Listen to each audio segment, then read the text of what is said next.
আজ আমি আপনাদেরকে বানিয়ে দেখাবো এই ক্রিসপি চিকেন পপসের রেসিপিটা। বোনলেস চিকেন আমার মা খুব একটা পছন্দ করে না, তাই ডিফারেন্ট কিছু ট্রাই করলাম।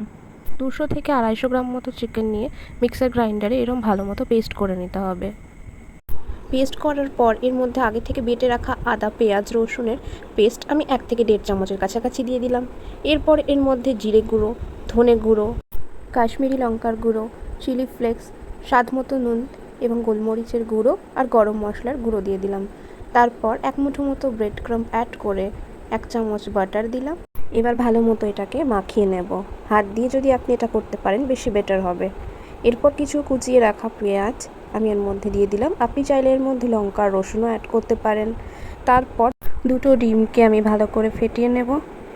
এবার আমি চিকেনের বলসগুলো বানাতে থাকবো। আমি এরকম গোল গোল বলস বানিয়ে নেব।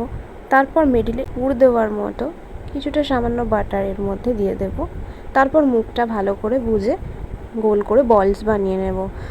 বাটারটা দেওয়ার ফলে চিকেন পপসের ভেতরটা সফট থাকবে। এরপর একটা একটা করে আমি টোটাল 22-23টা মতো পপস রেডি করলাম। 200 গ্রাম চিকেনে অনেকগুলোই পপস রেডি হবে আপনার। আপনি চাইলে এটাকে ফ্রিজে রেখেও কিন্তু পরের দিন আবার ভেজে খেতে পারেন। এরপর কড়াইতে তেল গরম করতে দিয়ে এই চিকেন পপসগুলোকে আমি প্রথমে ডিমের মধ্যে চুবিয়ে কিছুটা ব্রেড ক্রাম্ব এভাবে মাখিয়ে নেব ভালো মতো। আপনি 2টো কোটিং দিতে পারেন, এতে আপনার চিকেন পপসগুলো আরও বেশি ক্রিস্পি হবে।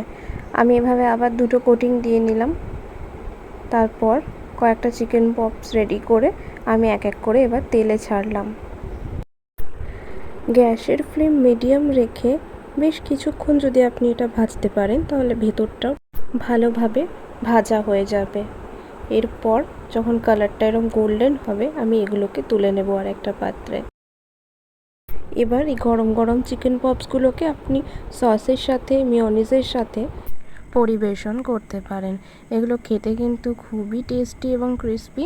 আমি কিছুটা ফ্রিজে স্টোর করে রেখে দিয়েছি কালকের জন্য। এই স্ন্যাক্সটা কিন্তু অবশ্যই বাড়িতে একবার ট্রাই করে দেখবেন।